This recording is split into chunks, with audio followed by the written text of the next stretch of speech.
fidèle à ma photo ce soir. Bonsoir à toutes, bonsoir à tous et bienvenue ici pour cette 8e édition du rendez-vous des ESN et des ICT. Est-ce que vous allez bien d'abord ? Ça, c'est une bonne nouvelle parce qu'en 2025, il faut toujours des bonnes nouvelles. Je m'appelle Marjorie Paillon, je suis journaliste, je suis spécialiste de la tech et de la politique internationale, mais je suis surtout très contente d'être avec vous ce soir parce qu'on va célébrer les ESN et les ICT. On va les mettre à l'honneur parce qu'on va essayer de mettre des chiffres et des définitions sur vos challenges du moment. Imaginez des solutions pour investir les chemins de croissance qui se présentent, du numérique responsable en passant par l'IA. On va miser sur les talents qui sont au cœur de cette transformation. Et puis surtout, vous le savez, en fin de soirée, on va célébrer celles et ceux d'entre vous qui ont su prendre la balle au bond de l'innovation et commencer à pivoter. Ce sera la cérémonie de remise des prix ESN et ICT 2025. De la ressource à la valeur. Il n'y a qu'un pas, vous allez le voir, c'est le fil conducteur de cette soirée. Et pour vous la présenter, j'appelle tout de suite à mes côtés Charles Mauclerc, le président du collège ESN et ICT de Numéum, directeur du groupe S2I France, et Xavier Nifre, associé, responsable Digital Audit et Innovation pour KPMG. Messieurs, je vous laisse la scène pour quelques minutes. Merci Marjorie, bonsoir, merci de vous être mobilisés en nombre. La salle est presque pleine et je pense qu'elle va l'être au fur et à mesure de la soirée. Donc on est en 2025 et les entreprises présentes dans la salle, les ESN et les ICT, vivent depuis 2 ans, 2 années compliquées. Ça a démarré à l'été 2023 et 2025 est son point d'orgue puisque ça n'était pas arrivé depuis plus de 15 ans maintenant. Mais le secteur en France annonce une baisse d'activité, une baisse de chiffre d'affaires comprise entre -2 et -3%. En tout cas, c'est les estimations que Numéum a données cet été et qu'on viendra finaliser sur la fin d'année. Pour autant, en France, il y a de la croissance de PIB. Pour autant, globalement, l'ensemble du secteur du numérique, pas uniquement les boîtes de services, annonce de la croissance en France aussi. Et pour autant, pareil, lors de notre enquête DSI, les DSI nous annoncent avoir des budgets en hausse pour l'année 2025 versus 2024. Donc on constate qu'il y a une vraie dualité entre ce que l'on vit, le contexte économique que l'on traverse, que nos entreprises traversent, et finalement, ce qui est capable de nous apporter le marché. Donc ce soir, Numéum a décidé de vous éclairer sur ce sujet-là. Notre première analyse, c'est de nous dire, et ce sera complété pendant la soirée, tout d'abord, que les entreprises qui font appel aux ESN et aux ICT ont des budgets en hausse parce qu'ils ont des défis colossaux à relever, des défis techniques majeurs qui nécessitent pour eux des transformations très importantes. Leurs besoins ont donc changé. On entre dans une nouvelle ère et dans un nouveau monde qui est maintenant particulièrement drivé par les plateformes SaaS et aussi par les investissements qui vont être de plus en plus importants sur les sujets d'IA dont on parle depuis de nombreuses années, mais qui commencent à arriver dans la roadmap et dans les budgets des DSI. Donc Numéum ce soir, on ne va pas répondre à la question « quand la reprise ?», mais on va jouer pleinement notre rôle de conseil, qui est l'ambition de Numéum pour l'ensemble de ses adhérents, et on va tenter de répondre, comme Marjorie a commencé à l'expliciter. Notre ambition ce soir, c'est de se dire comment nos entreprises se transforment et évoluent pour passer d'un modèle historiquement fondé sur la compétence, sur la ressource, pour les amener vers un modèle où on délivre de la valeur ajoutée à nos clients pour leur permettre de se transformer face aux défis technologiques qu'ils ont. Donc pour répondre à ces questions-là, ce soir, la soirée va durer environ 1h30. Il y a différents intervenants qui vont succéder ici, devant vous, qui vont vous faire part de leurs expertises et qui vont vous montrer qu'il y a des chemins de croissance possibles à partir du moment où nos modèles évoluent et nos entreprises mutent. Xavier, est-ce que tu peux nous donner plus en détail qui va venir sur le plateau ce soir ? Bonsoir à toutes et à tous. Merci Charles. Alors ce soir, on vous a programmé un super programme. Véronique Turner ouvrira la soirée et partagera avec nous son décryptage de l'actualité. Et puis, j'aurai le plaisir, avec Julie Carreda, associée en charge de l'innovation chez KPMG, de vous dévoiler les résultats de notre grande enquête 2025, l'étude Grand Angle KPMG. Et je tiens tout d'abord à vous remercier, parce que vous avez été très nombreux cette année, près de 200, à répondre à notre enquête. Et puis encore plus à vouloir intégrer le classement 2025 des ESN et des ICT qui sera disponible dans les tout prochains jours. On poursuivra ensuite avec le président du SIGREF qui partagera avec nous tout simplement les attentes des grands donneurs d'ordre, c'est-à-dire les grandes entreprises françaises mais aussi les administrations publiques sur les attentes vis-à-vis de l'écosystème. On enchaînera par vous faire participer. Vous verrez, vous avez reçu un boîtier, on vous expliquera tout tout à l'heure, mais vous allez pouvoir voter pour un projet, une initiative remarquable, le prix coup de cœur qu'on remettra par la suite. On poursuivra par une table ronde auquel participera les cabinets Cambon, le cabinet McKinsey, un donneur d'ordre, Siemens Electric, et puis nous-mêmes qui portera la voix des éditeurs, où Schneider Electric. On partagera évidemment durant cette table ronde les clés pour poursuivre la croissance en 2025 et surtout en 2026. Et puis viendra le moment tant attendu de la remise des prix, une belle séquence. Cette année, 5 prix seront remis. Le premier sur la stratégie de croissance. On enchaînera sur la gestion des talents, les initiatives RSE, l'innovation et le fameux prix coup de cœur du public. Une belle soirée en perspective. Merci Xavier. Avant de lancer de la soirée, je voulais remercier toutes les personnes qui font que ce moment a été possible. D'abord, je voulais remercier Numéum et tous ces membres qui ont organisé la soirée. Et particulièrement, je voulais une dédicace pour Boris Mathieu, présent ici, qui a organisé une très grande partie de la soirée. Merci beaucoup Boris. Tu t'es beaucoup donné. Merci à toi. Merci Boris. Je voulais remercier aussi les partenaires qui financent une partie de la soirée. KPMG, merci pour votre enquête. Et puis tous les remettants qui vont venir tout à l'heure, vous aurez dedans AXA, Hemming, Neotech Assurance, Facto France et Malakoff Humanis qui viendront remettre un prix. Je les remercie aussi. Et enfin, pour finir, merci à tous les intervenants qui viendront ici sur scène, qui, nous l'espérons, vont vous permettre de saisir des déclics de transformation d'entreprise pour ne pas subir de déclin, mais au contraire de regarder avec beaucoup d'envie l'avenir. Je vous souhaite une très bonne soirée. Je te repasse le micro, Marjorie. Merci infiniment, messieurs.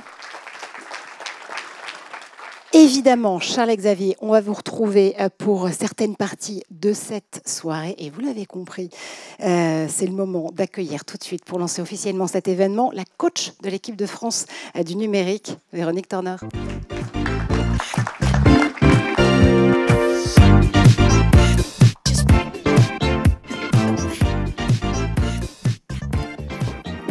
Bien, chères toutes et chers tous, donc je suis ravie de vous retrouver ce soir pour ce grand événement, le rendez-vous des ESN ICT. C'est vrai que c'est presque salle comble et je crois que exceptionnellement, en fait, on est très nombreux quand même ce soir puisqu'on a dû refuser des entrées. Alors, je sais qu'il y a une petite salle qui est prévue à côté pour quand même accueillir ceux qui ne pourront pas trouver une place assise.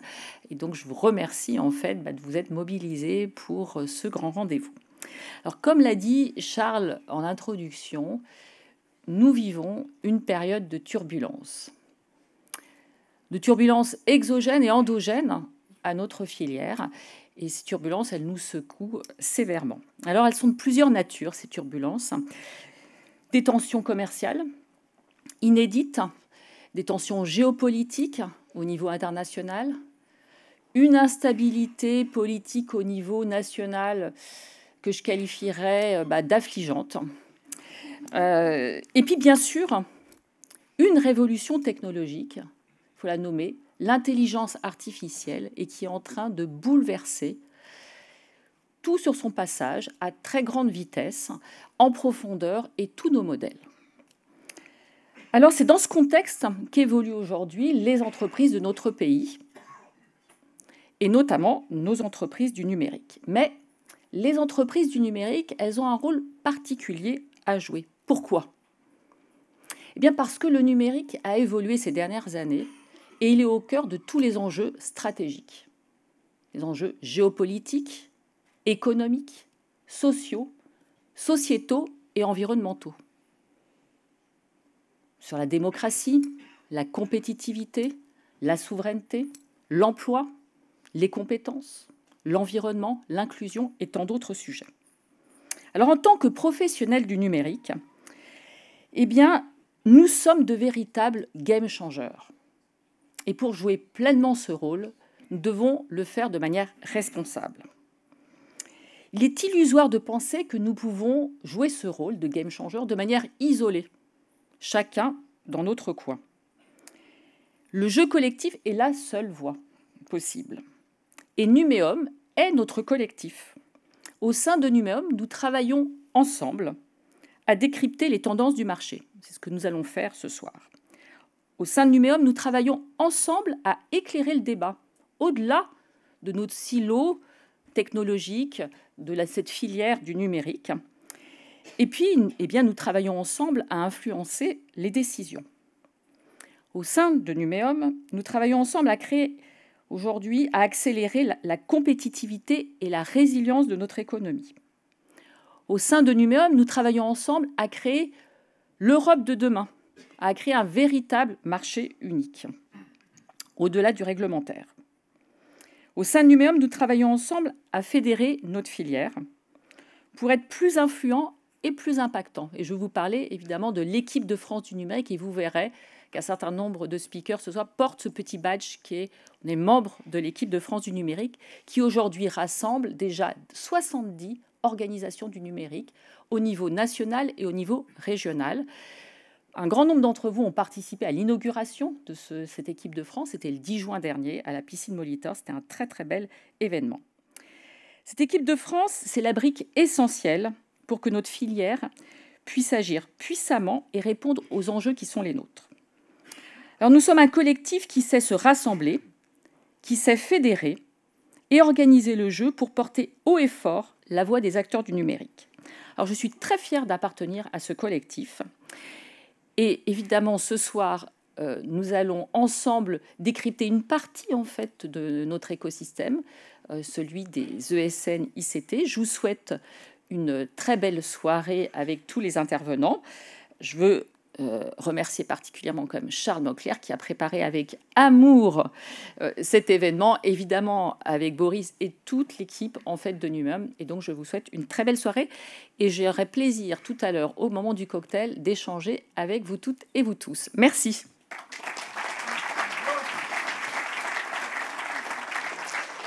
Merci infiniment Véronique. Je vous l'ai promis, Xavier Niff va nous rejoindre à nouveau pour pouvoir décrypter ensemble des chiffres, des tendances avec un autre talent de KPMG, Julie Carreda.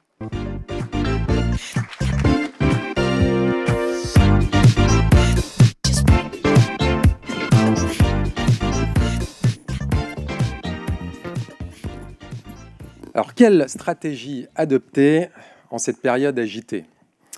Bien, vous l'avez remarqué, hein, la décélération observée en 2024 s'est poursuivie sur le premier semestre. Et je ne m'avance pas trop pour vous dire que le troisième trimestre n'est pas beaucoup mieux. La crise politique, évidemment, n'arrange rien. Et pourtant, ce que montre l'étude, c'est que la confiance est là. Exactement, parce que les opportunités sont là, elles sont même nombreuses. Nous, chez KPMG, on côtoie les dirigeants de grandes entreprises qui sont vos clients, les clients des ESN et ICT. Et on doit vous dire qu'il y a 3 sujets technologiques qui occupent toutes leurs préoccupations. Le premier, évidemment, c'est l'IA. Mais c'est plutôt comment l'IA apporte de la valeur dans toutes les dimensions de l'organisation. Le deuxième, c'est la souveraineté technologique. Et ce n'est pas uniquement une question de data center, mais c'est également une question stratégique de continuité des opérations, de maîtrise de ces opérations. Et le troisième, c'est la cybersécurité. Et les attaques subies par de grands donneurs d'ordre cet été, finalement, ne font que leur rendre raison. Alors ça veut dire quoi ? Ça veut dire que sur ces enjeux stratégiques, la croissance est possible et les budgets sont là. Et alors qu'est-ce qui explique finalement cet optimisme malgré la crise ? Eh bien, je dirais, on a également mené l'enquête pour mesurer, en quelque sorte, les budgets d'investissement chez vos clients. Et on a interviewé 2900 entreprises qui sont également vos clients pour comprendre quels étaient leurs budgets d'investissement liés à l'intelligence artificielle. Et on a mesuré qu'en moyenne, 9% du budget IT est aujourd'hui dédié à des projets à base d'IA. Et dans 3 ans, ce chiffre grimpera à 15%. C'est énorme. Alors, si on s'oriente sur ces services qui adressent ces enjeux stratégiques pour les entreprises, la croissance est possible. Et je pense que vous l'avez bien compris, puisque vous êtes encore très nombreux à être confiants dans votre capacité finalement à adresser ces défis et puis à réaliser vos objectifs de croissance. Alors, on parle d'innovation ?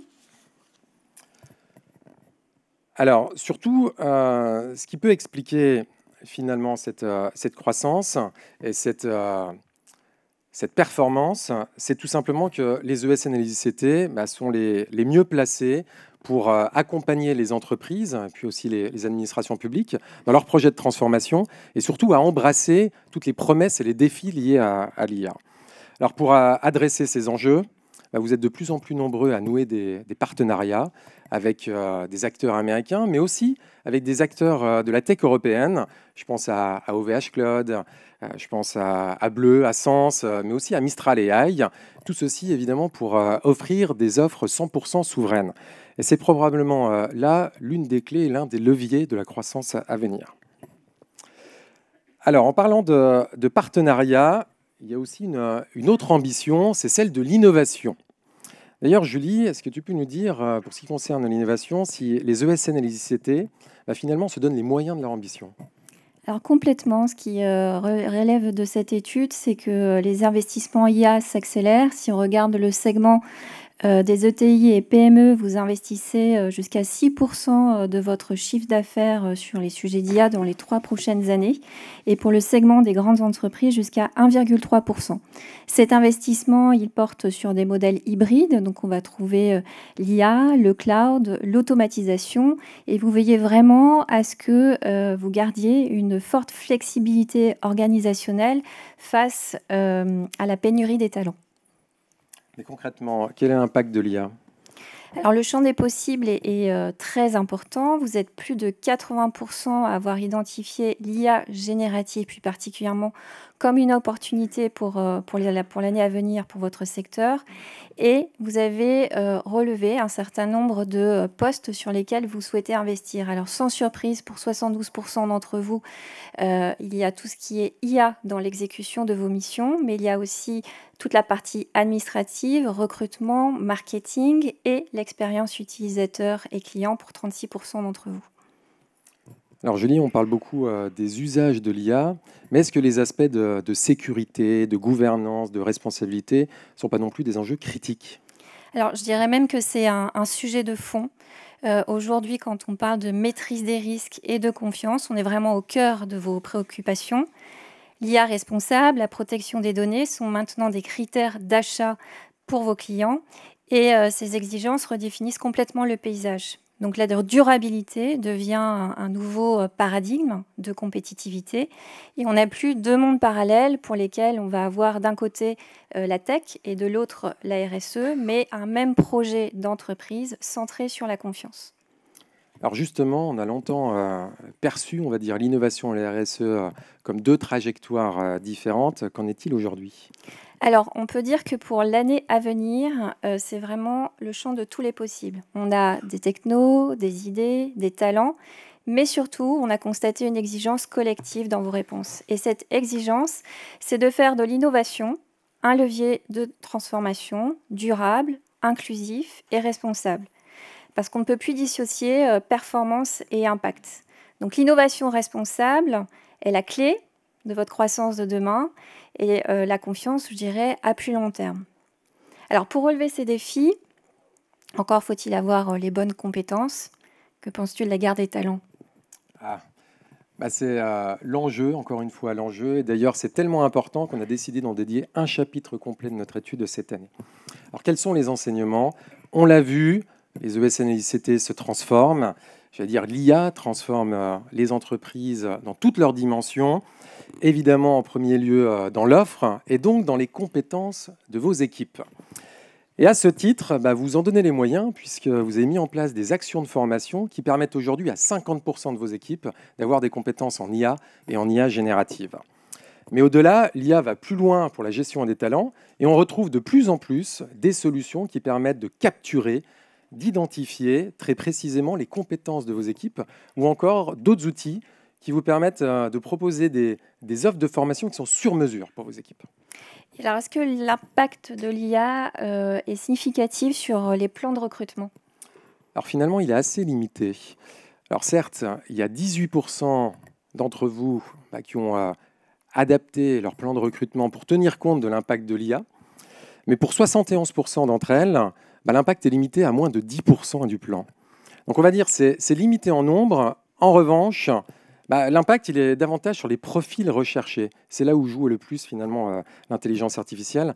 Et ce n'est pas étonnant, hein, parce que pour nous, l'IA, c'est davantage un sujet de transformation qu'un sujet de pure technologie.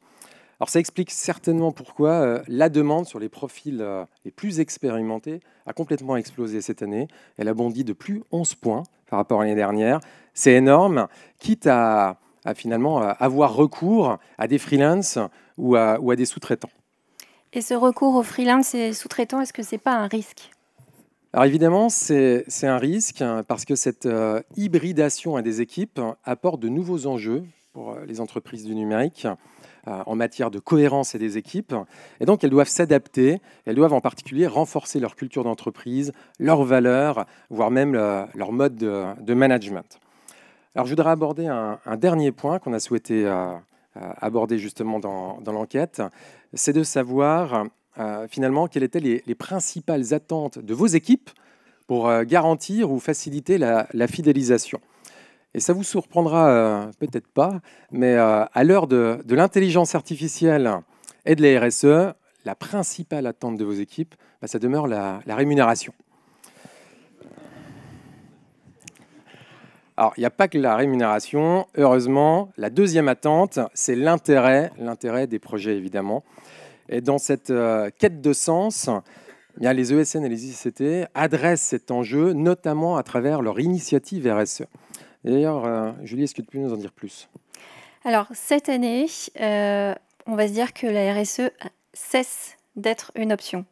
Vous êtes 79% à faire de l'environnement votre priorité absolue face à un secteur qui est vraiment secoué par une urgence climatique, de nouvelles réglementations et des exigences de clients et des talents, comme tu l'exprimais. Alors, et concrètement, où passent les budgets investissement RSE ? Alors là, vos réponses ont été très claires. On a 3 postes, numérique durable, éthique et confiance et capital humain. Sur ce dernier poste, 83% d'entre vous déploient des programmes de diversité et inclusion. Donc on est vraiment sur une maturité élevée avec des formations, mentorat, des chartes et des actions concrètes. Et vous avez pour plus de la moitié d'entre vous relevé que la satisfaction client fait partie maintenant d'un de vos objectifs RSE prioritaires. Enfin, un peu moins de la moitié d'entre vous s'est fixé un objectif de neutralité d'ici 2030 à 2035, ce qui était un objectif, je trouve, très ambitieux. Ces éléments convergent vers une conclusion. La RSE est un levier de performance économique pour vous tous, un outil de différenciation concurrentielle et un critère essentiel à la guerre des talents. Alors on sait tous que le marché récompense aujourd'hui les entreprises qui sont les plus engagées. Mais concrètement, pour les ESN et ICT, ça se matérialise comment ? Alors, ce qu'on voit, c'est que les appels d'offres avec des critères ESG explosent. Et notamment, on a de plus en plus d'appels d'offres avec des critères RSE avec une pondération au-dessus de 20%. Et pour ceci, en fait, on voit une évolution de plus 11% par rapport à l'année précédente.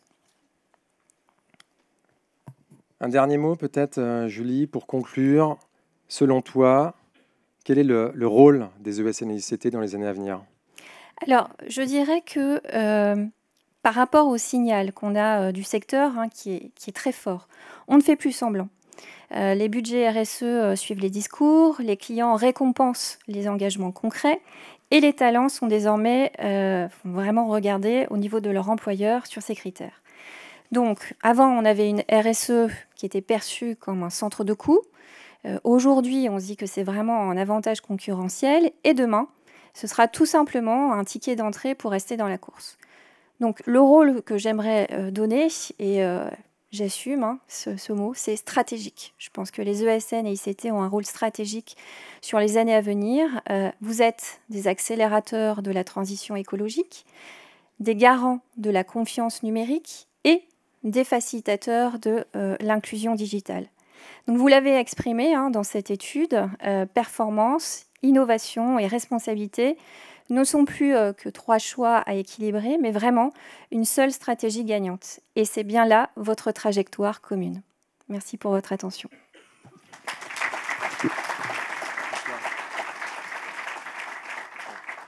Merci à tous les deux et merci pour ces chiffres, merci pour ces tendances. On va continuer à les balayer tout au long de la soirée. Mais moi, je voudrais d'abord avoir une définition. Comment définir les ESN et les ICT en 2025? Est-ce que vous êtes des sparring partners de transformation numérique, des alliés, des grands groupes pour être au rendez-vous de la croissance? Une chose est certaine, le président de FIGREF a la réponse. On l'accueille tout de suite. Emmanuel Sardet.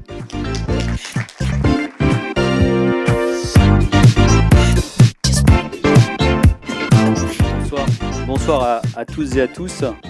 Je me sens privilégié d'être ici et à triple titre. D'abord, en tant que membre d'une équipe de France, quand on m'invite sur le terrain, c'est beaucoup de fierté. Puis en plus, quand c'est Véronique qui vous invite sur le terrain, vous avez envie de tout donner. Donc merci beaucoup Véronique. Et je vais essayer de faire de mon mieux pour répondre à tes attentes. Et puis, vous m'avez appelé du côté le client, le donneur d'ordre. Ça me fait chaud au cœur, vous voyez, j'ai mis la cravate. Et pour quelqu'un qui a passé une vingtaine d'années dans une ESN, c'est vrai, quand on vous appelle le donneur d'ordre, ça rappelle des choses, pas toujours bonnes, mais ça rappelle des choses. Alors, je viens porter la parole des membres du SIGREF. Vous savez, le SIGREF, c'est l'association des grandes entreprises et administrations françaises, donc 160 membres.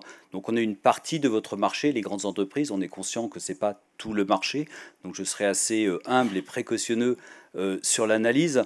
Néanmoins, vous faites partie de notre écosystème, c'est-à-dire qu'on fait les choses ensemble. Votre bonne santé, votre capacité à innover et notre bonne santé et notre capacité à innover. Donc à ce titre, on se sent, nous, effectivement, très partenaires dans cet écosystème-là. Alors c'est avec beaucoup d'attention, évidemment, qu'on a lu la note de conjoncture. On en a beaucoup débattu lors du conseil d'administration du SIGREF. Et donc je vais apporter mon regard, qui sera un regard parmi d'autres, mais j'espère que ça permettra de faire avancer notre discussion commune. Alors bien entendu, je ne vais pas rappeler les chiffres parce que vous les connaissez mieux que moi, et puis c'est votre marché, mais on reconnaît effectivement la conjoncture difficile économique. On peut entendre que effectivement les grandes entreprises, administrations aient pu être ou sont un peu frileuses sur l'ensemble des plans projets.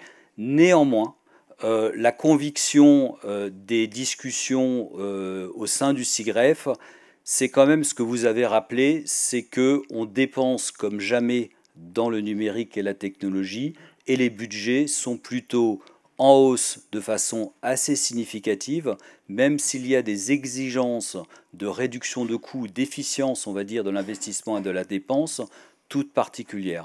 Mais donc notre regard va être un petit peu déplacé par rapport à l'analyse. C'est pour dire, on a la conviction, on a l'expérience qu'en fait c'est la chaîne de valeur qui se déplace. Il y a un déplacement des activités dans la chaîne de valeur.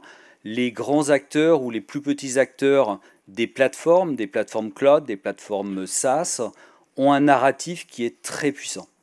Ce narratif qui est très puissant séduit, convainc beaucoup les donneurs d'ordre et les décideurs dans les grandes entreprises, qui fait que les ESN, c'est-à-dire nos partenaires pour les projets plus classiques, dirons-nous, d'intégration, de transformation, eh bien, se retrouvent mis parfois en priorité numéro 2 derrière l'argent ou l'investissement qui aujourd'hui on flèche vers ces acteurs des plateformes. Alors, qu'est-ce que ça veut dire? Pour moi, et dans la synthèse que l'on fait, c'est celle du SIGREF, donc c'est une partie du marché, mais il y a deux choses. Il y en a une, je vais vous la laisser, parce que je pense qu'elle vous appartient d'être travaillée au sein de Numéum, c'est le fait qu'au sein de l'écosystème français, ce déplacement de valeur ne devrait pas être un déplacement de business. C'est-à-dire les acteurs de plateformes, pour faire des plateformes, ils utilisent aussi de la force de travail. La question que nous on pose, c'est pourquoi cette force de travail n'est pas le complément de la force de travail qui semble absente des carnets de commandes des ESN françaises. Et ça, il me semble que c'est une discussion sans concession qu'il faut avoir au sein d'un écosystème, puisque aux bornes de l'écosystème, il ne nous semble pas qu'il y ait une réduction de l'utilisation de la force de travail. Lorsque on travaille avec ces acteurs plateformes, on a plutôt l'impression que la force de travail qu'ils utilisent pour faire leurs produits ne vient pas forcément des ESN françaises ou ne vient pas forcément des filiales françaises des ESN. Donc ça, je pense que c'est quelque chose qui est à travailler, puisque pourquoi il n'y a pas de qualification sur ce marché-là? Et puis, la deuxième analyse, et qui, je pense, va nous permettre de démarrer une discussion, c'est de se dire, eh bien, il y a des sujets, c'est-à-dire que vous êtes un peu entre le marteau et l'enclume. Les plateformes remontent dans la chaîne de valeur. Les plateformes, ouvertement, font offre de conseils, font offre. On est peut-être aujourd'hui, allez, on va dire, une petite dizaine de très grandes entreprises, parfois administrations, qui lancent un partenariat, je mets des guillemets, mais avec Mistral. Dans tous les partenariats avec Mistral, il est aussi question de mise à disposition de compétences, d'expertise, d'engineering pour, sur le terrain, infuser les équipes et faire les projets, que de plateformes, de LLM ou de technologie.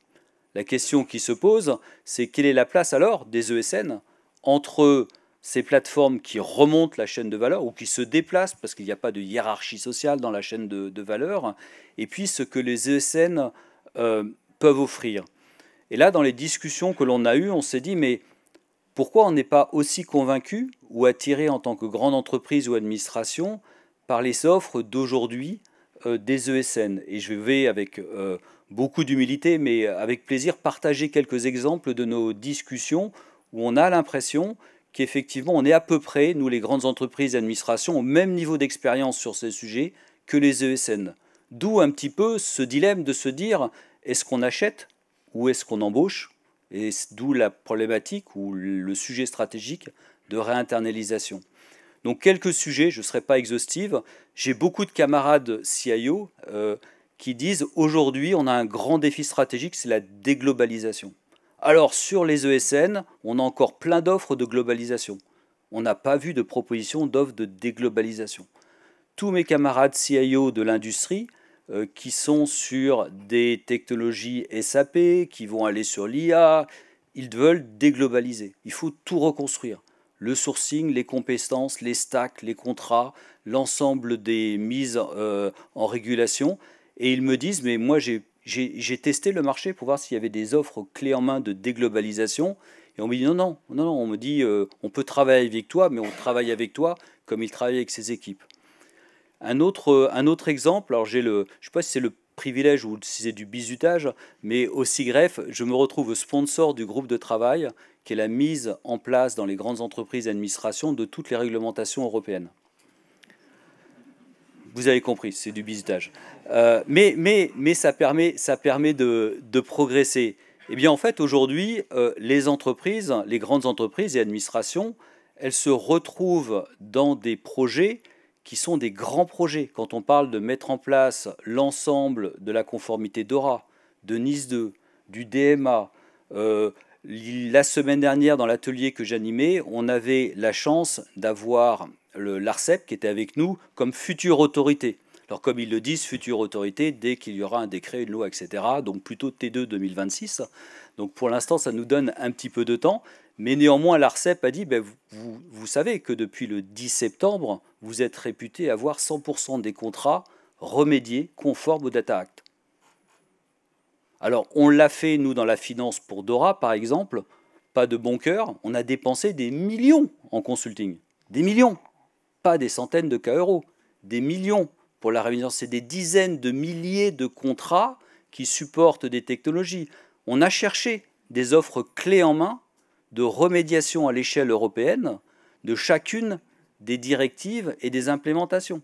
DORA, NIS 2, DMA, Data Act, AI Act. Chacun, avec sa boutique, peut choisir. Derrière un service digital bancaire que je connais bien, il y a 140 réglementations. Il y en a 15 qui portent strictement sur le numérique. Choisissez votre marché, mais je crois qu'il y a des choses à faire. Et puis, on a d'autres sujets. On a des sujets, vous avez cité tout à l'heure, la souveraineté. Donc, on va faire, nous, la différence. On a un marché de confiance numérique. Donc, on a un certain nombre de grandes entreprises, administrations qui voulons offrir des services 10 de confiance numérique. Alors, confiance parfois dans un marché de souveraineté. La souveraineté, c'est le cas lorsque, là où on a nos marchés, il y a des autorités législatives ou des régulateurs qui vont imposer un certain nombre de critères. C'est le cas pour les activités essentielles. C'est le cas, par exemple, pour la signature électronique ou le wallet européen. Demandons aux ESN qui a une offre clé en main de évaluation, je suis crédit agricole maintenant, je sais faire, d'évaluation de l'impact dans la fluidité des parcours clients de la mise en place du wallet européen dans sa partie non pas réglementaire mais concurrentielle. S'il y a des consultantes qui développent cette expertise-là, il y a un boulevard dans tous les pays sur ce truc-là. Aujourd'hui, l'ensemble des acteurs, institutions, on est tous focalisés sur la mise en conformité, c'est-à-dire quel que soit, tous les institutionnels, mais les aéroports, la police, les banques, les énergéticiens, les télécoms, vont devoir être mis devant le fait accompli d'ici 2027. Tout consommateur peut dire « je veux m'identifier avec le wallet et l'identité européenne et je veux que vous preniez en compte les informations qu'ils sont dans ce wallet-là et que je n'ai plus à prouver. » C'est une valeur probante. Aujourd'hui, c'est une disruption, une rupture totale de tout ce qu'on prévoyait de faire. Nous, les banques, on est en rupture parce qu'on avait prévu BiConnect. Dans les autres pays, on voit nos camarades de Visa, Mastercard, de Google, enfin tous ceux qu'on connaît, être noyautés les expérimentations avec la volonté d'aller y mettre des services à valeur ajoutée de type paiement ou autre. On est en recherche de personnes expérimentées qui pourraient dire faire un assessment et une stratégie qui prend en compte la partie commerciale, la partie réglementaire, la partie risque, la partie pivotement de l'écosystème des fournitures, on est en recherche. Donc des exemples comme ça, on en a pas mal. On a discuté aussi pas mal d'IA. Vous avez parlé de l'IA, bien sûr. Nous, les grandes entreprises ou grandes administrations, on a aujourd'hui entre 100 et 500 use cases d'IA qui sont en production, qui produisent ce qu'ils produisent, toujours des bonnes choses, hein, c'est un peu d'efficacité, beaucoup d'efficacité, mais on se pose sur la question IA agentique, on n'a pas encore construit des plateformes consolidées, on n'a pas réussi à les adosser pour l'instant à du cloud, on va dire souverain ou de confiance. Je vais dire de confiance, on verra ce que ça veut dire, ça dépend des pays, ça dépend des industries. Aujourd'hui, on a plein d'ESN qui veulent bien voyager, découvrir avec nous, mais j'en ai pas vu qui avaient plus d'expérience que nous. Et ça, c'est un vrai sujet. Donc je vais terminer là et pour tenir dans le créneau, mais on a plein de sujets comme ça, qui sont des vrais sujets opérationnels, et je tenais à les partager avec vous pour pas avoir un point de vue un peu où je me mets à l'écart en disant faites votre travail, faites le homework, comme on dit, puis après on en reparlera. On est prêts, nous, et en particulier au SIGREF, on voudrait rendre un peu concret tout ça. C'est-à-dire qu'on va lancer des travaux pour essayer de mettre des chiffres, pour essayer de mettre des objectifs. On s'y engage en partenariat, comme d'habitude, ensemble avec Numéum. Et je pense que d'ici un trimestre, on pourra faire émerger des grandes orientations. Et bien entendu, pour votre intérêt, mais pour notre intérêt, on se fera un plaisir de les partager. Merci.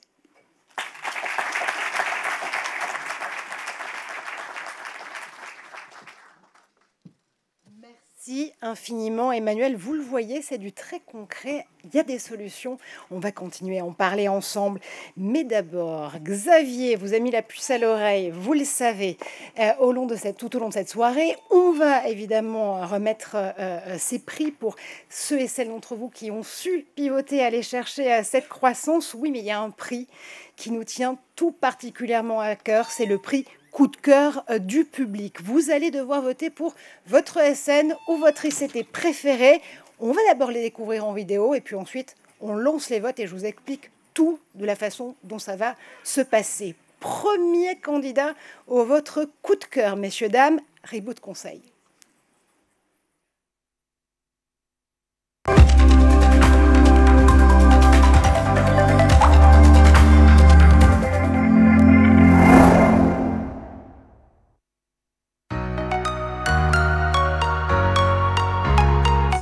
Vers une culture qui s'appelle Opal. Opal, ça repose sur 3 piliers. L'autogouvernance, on manage plus les personnes, on manage les processus.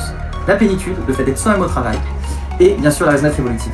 Tout le monde doit savoir ce que fait l'entreprise et ce qu'on est capable de faire dans l'entreprise. Et donc pour ça, on va former des intrapreneurs. Et l'intrapreneuriat, c'est ça qui permet aujourd'hui à Spoton d'exister, car c'est grâce à des intrapreneurs qu'on est capable de créer des choses extraordinaires, comme cette plateforme.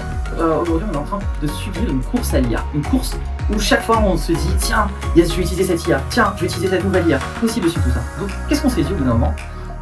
Finalement, à quoi ça sert d'être dans cette course? Pas grand chose. Nous, ce qu'on veut, c'est un usage. On veut faire en sorte de pouvoir utiliser la meilleure IA qui va répondre à mon besoin, n'est-ce pas? Donc, plutôt que faire la course, ce qu'on s'est dit, c'est qu'on va centraliser l'ensemble des IA qui vont pouvoir être sur une seule plateforme et de pouvoir travailler sur l'essentiel qui va être l'expérience IA.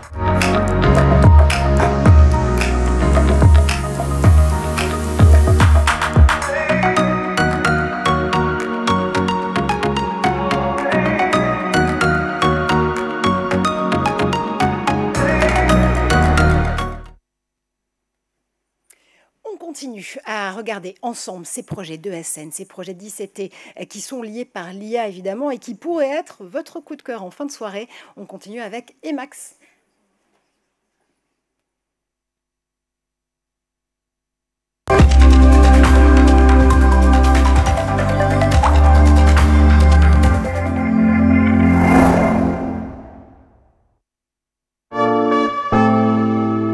Aujourd'hui, l'IA apporte de nouvelles opportunités. En tant qu'ESN spécialisé sur SAP, nous avons créé Emacs Lab, avec une conviction forte, permettre aux entreprises d'allier l'IA à SAP pour leur performance.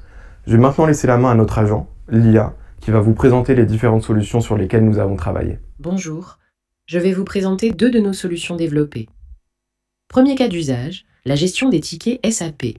La gestion des incidents sur SAP peut prendre du temps pour les consultants.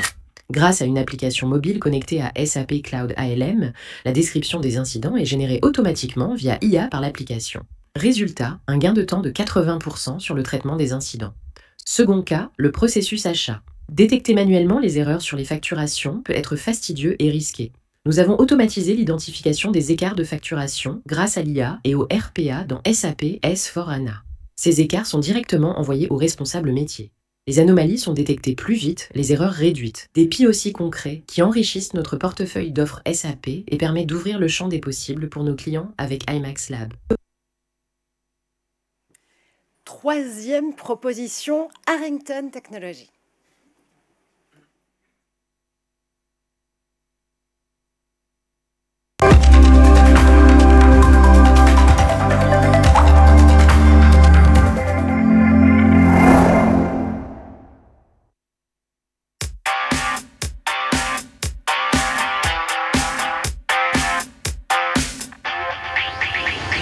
Les machines ne sont plus de simples capteurs.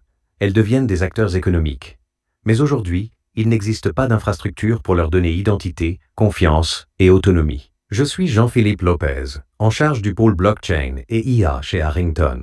Nous avons lancé un programme d'innovation pour créer des systèmes d'information autonomes et traçables. Notre plateforme, basée sur PIC, utilise les technologies blockchain, IA et IoT. Elle attribue à chaque actif connecté une identité souveraine, enregistre ses données comme des assets immuables et orchestre leurs interactions grâce à des micro-paiements sécurisés. Concrètement, pour un acteur majeur du transport, un usager signale un incident en temps réel. L'IA propose un trajet alternatif et il est récompensé par des tokens utilisables sur une marketplace. C'est une nouvelle économie des machines où l'automatisation et la traçabilité réduisent les coûts, limitent les litiges et garantissent la conformité réglementaire by design, notamment avec l'AI Act. Avec Harrington, le futur des systèmes autonomes, c'est maintenant. Alors rejoignez-nous et surtout, votez pour nous.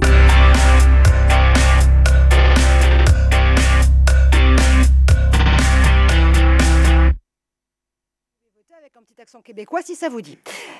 Quatrième proposition pour votre coup de cœur, peut-être 2025, Numerix.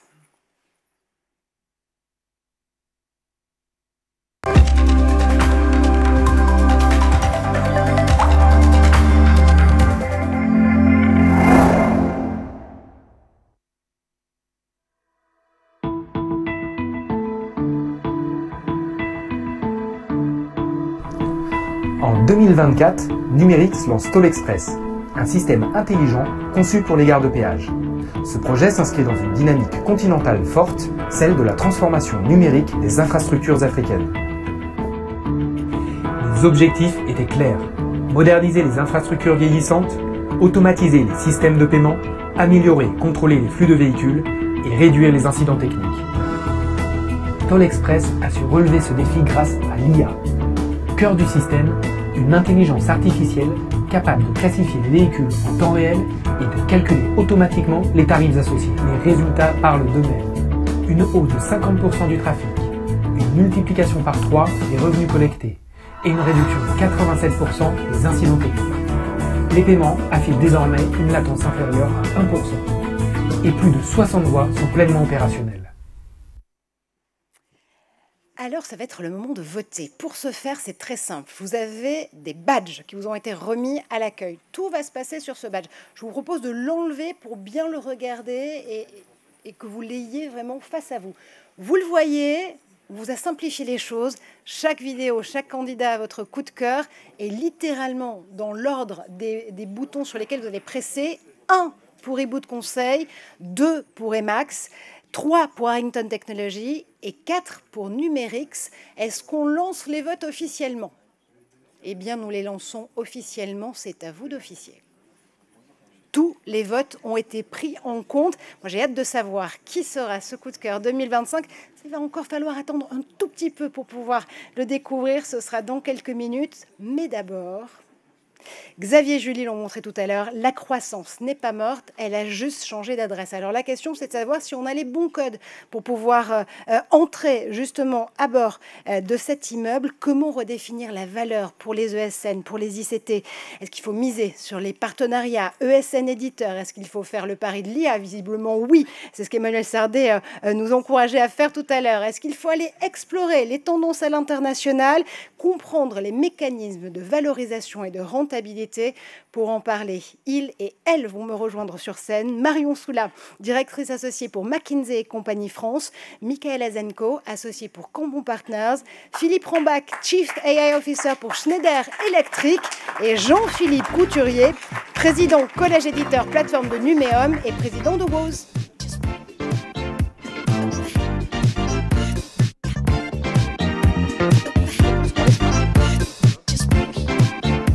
Non mais c'est bien, ça permet de rester alerte pour le public et de savoir exactement vous situer avec vos titres et vos noms. Bonsoir à tous les 4. Faites de cette scène la vôtre puisqu'on est ensemble pour les 25 prochaines minutes pour réussir à apporter ensemble des solutions et des réponses à ces questions. J'avais d'ailleurs envie qu'on fasse un premier tour de panel ensemble puisqu'on a la chance d'avoir autour de ce débat un éditeur, un grand groupe, une banque d'affaires et un cabinet de conseil. En un mot, vous avez tous une perspective unique sur la chaîne de valeur des ESN et des ICT. Quand on parle de valeur pour ces entreprises en 2025, on parle de quoi exactement? Est-ce que c'est uniquement des segments? Est-ce que c'est uniquement des marchés sur lesquels se positionner? Je vous regarde Marion parce que je me dis que c'est beaucoup plus que ça. Bonsoir, merci de nous accueillir. Alors oui, pour moi, la valeur, c'est ce que les entreprises du numérique vont apporter à leurs clients. Donc ça va être de l'innovation, des compétences, du savoir-faire, de la rapidité. Mais ça va être aussi la valeur que ces entreprises créent pour elles-mêmes, pour leurs actionnaires. Jean-Philippe. Alors moi j'ai la chance de représenter, je ne vais pas parler au nom d'un éditeur, mais de représenter le collège des éditeurs et plateformes. Pour nous, les ESN, ça, et je le développerai dans le propos, mais ça a une valeur qui est absolument essentielle parce qu'on fournit, nous, des solutions logicielles. Je suis désolé pour mes camarades éditeurs, mais qui sont des marteaux, des burins, ce que vous voulez, mais à un moment donné, tout seul, ça ne produit pas la valeur que nos clients attendent de nos solutions. Et vous l'aurez noté, alors c'est la grande mode du mot agentic, mais enfin on est quand même passé surtout sur ces dernières années de solutions on-premise à des solutions SaaS. Et ça, nos rapports Numéum le montrent bien. Il y a un recul très net des solutions on-premise et un transfert vers les solutions SaaS. Pour les éditeurs, une solution SaaS, c'est pas un gros chèque que fait un client comme Emmanuel, et puis ensuite, une fois qu'il a fait le gros chèque, oui, très gros, j'espère, mais une fois qu'il a fait ce très gros chèque, il en prend pour 10 ans, et puis si ça délivre pas de valeur, c'est pas très grave. Dans une solution SaaS, on répartit les paiements tout au long des années, et si on livre plus de valeur, eh bien, le client, à un moment donné, il change de solution. Et donc, on a cet impératif de produire de plus en plus de valeur, et nos clients nous demandent de produire de plus en plus de valeur à travers les solutions logicielles qui sont les nôtres. Donc pour nous, les ESN sont des partenaires absolument essentiels qui doivent en fait produire cette valeur, ou nous aider en tout cas à produire cette valeur pour nos clients qui sont aussi les leurs. Michael. Bonsoir à tous. D'abord, je voulais faire une petite introduction et vous remercier, parce que là, je suis comme un enfant dans un magasin de jouets, parce que là, je vois que des clients et des prospects. Donc, j'adore. Allez-y, vraiment, cette session est la vôtre, il n'y a pas de problème. Voilà. Et alors, moi, je suis désolé, mes propos sont un peu plus triviaux, voire vulgaires, puisque pour moi, la valeur d'une ESN, telle que je la regarde avec mon œil financier, ça a une valeur purement financière. Excusez-moi, mais c'est aussi un critère pour vous aider à... Exactement, à la fin, c'est en général ce qu'un entrepreneur essaie de faire, c'est extérioriser la valeur de ce qu'il a construit. Et donc, je pense qu'on va voir justement un peu ce soir quels sont les axes pour essayer de créer de la valeur pour ces sociétés. Philippe. Ouais, d'abord, je veux rassurer tout le monde, Siemens et Schneider n'ont pas mergé. Il n'y a pas de Siemens électrique depuis 18 heures, fermeture des marchés. Enfin, moi, je ne crois pas, sinon il faut que je me parte assez vite. Mais plus sérieusement, oui, quand je réfléchissais à la question, je pense qu'il y a beaucoup de valeur à aller chercher, évidemment, autour de l'IA. L'IA crée plein de nouveaux besoins. On pense très souvent aux besoins de l'IA pour l'efficacité interne. On en a vu des exemples, traitement des factures, service client, tout ce qu'on veut. On oublie souvent une autre partie qui a probablement beaucoup plus de valeur encore pour nous, qui est comment on va augmenter notre propre proposition de valeur pour nos clients en mettant de l'IA dans nos offres. Nous, on a toujours essayé d'aider nos clients à être efficaces dans la gestion de leur énergie. Évidemment, avec de l'IA, on peut être plus efficace qu'efficace. Donc là, il y a quand même toute une part de marché et de valeur qui est parfois un peu oubliée. Parfois aussi, où l'IA, c'est tellement nouveau que les gens oublient un peu leur basique. Et je dirais que pour un ingénieur d'IA, il y a peut-être 3 ingénieurs en data, il y en a peut-être 7 qui déploient sans vraiment sortir la valeur, il y a quand même au moins un quart d'architectes, enfin, il y a plein d'équipes traditionnelles qui sont autour de l'IA. Mais évidemment, si vous n'avez pas la compétence d'un ingénieur d'IA, les 9 autres, ça va être dur de convaincre le client de les prendre. Donc il y a vraiment un effet multiplicateur sur le nombre de personnes. Et après, je pense qu'on ne vais pas passer trop de temps, il y a une vraie question, la value proposition pour aller chercher cette valeur dans l'IA, elle n'a vraiment rien à voir avec celle de déployer SAP, quoi. Donc il y a vraiment une autre manière d'aborder les clients et le marché. Et on va justement, avec vous, réussir à comprendre comment on essaie de penser autrement, justement, cet écosystème de l'IA. Mais je voudrais d'abord revenir avec vous, Marion, sur quelque chose qui est assez important à souligner ce soir, et on ne va pas se mentir. Oui, les ESN et les ICT françaises, il faut qu'elles faire face à un contexte économique, un contexte politique qui est en train de tanguer. Bon, ça, c'est pareil pour tous les autres secteurs. Est-ce que c'est pareil pour les ESN et les ICT dans d'autres pays, fussent-ils européens ? Oui, absolument. Donc, c'est un marché difficile au niveau global. Les marchés sont difficiles depuis 2 ans. D'ailleurs, l'Europe résiste un petit peu mieux que l'Amérique du Nord, donc on n'a pas forcément ça en tête. Et en Europe, la France ne souffre pas plus, d'après nos études, que d'autres marchés européens. En termes d'acteurs, on voit encore quelques acteurs indiens de plus ou moins grande taille qui résistent mieux parce qu'ils ont des très bonnes compétences techniques à des coûts plus faibles aujourd'hui qu'en Europe. Mais finalement, en Europe et en France, je pense que la situation est assez hétérogène en fonction des acteurs. Donc c'est pas tout le monde, on parlait tout à l'heure de moins de 2% pour cette année. On va voir des entreprises qui vont faire plus 15 et d'autres qui vont souffrir davantage. Ça va dépendre aussi de leur positionnement, on en parlait, les offres sur lesquelles ils peuvent aider leurs clients et les verticales clients également. Oui, donc ça veut dire très concrètement qu'il faut être encore plus clair sur son positionnement qu'avant. Absolument, je pense. En tout cas, il faut bien y réfléchir. Et quand on parle de positionnement, donc il y a les verticales clients qui sont importantes, mais aussi les offres de services. C'est ces bonnes verticales, c'est ces bons sujets qui permettent de performer justement sur le marché, Michael ? Alors, à nouveau, la valeur en tout cas que nous on détermine d'une entreprise, elle est assez corrélée, vous le savez, à la croissance et à la rentabilité. Et force est de constater aujourd'hui qu'il vaut mieux aller adresser des sujets data chez Safran, Thales ou MBDA que de faire du dev en banque.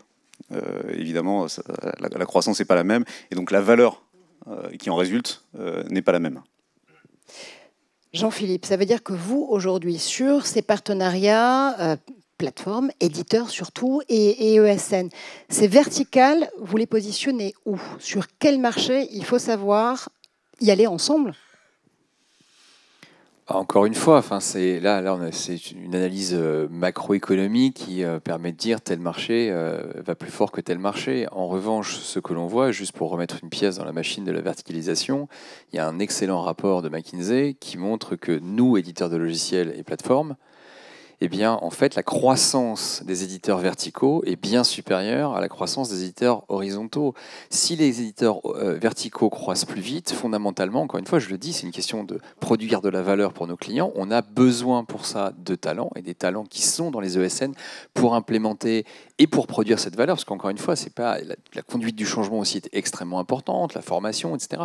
Et donc, tous ces sujets en fait, sur des acteurs verticaux ont besoin de talents qui sont de plus en plus verticalisés. Ça, c'est la première des choses. La deuxième des choses, mais je pense qu'on reviendra dessus après, c'est l'IA.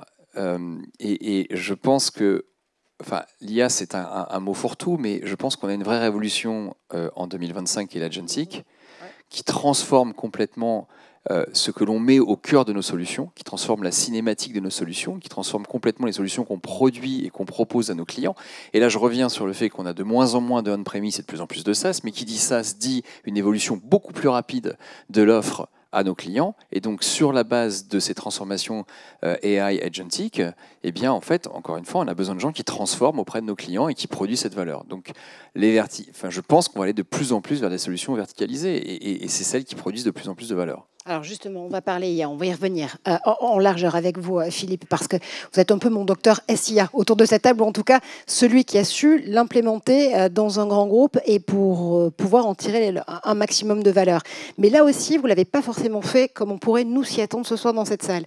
D'abord, vous avez beaucoup travaillé sur les compétences de vos talents en interne, avant même de vous dire que certaines de ces compétences, vous pouviez aller les chercher en externe. Ça, c'est très important qu'on le garde en tête, parce que ça veut dire qu'on fait confiance à ces talents en interne et on leur permet de monter en compétences.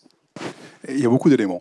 Je dirais d'abord, notre obsession, et nous, on a commencé notre histoire d'AI avant GenAI.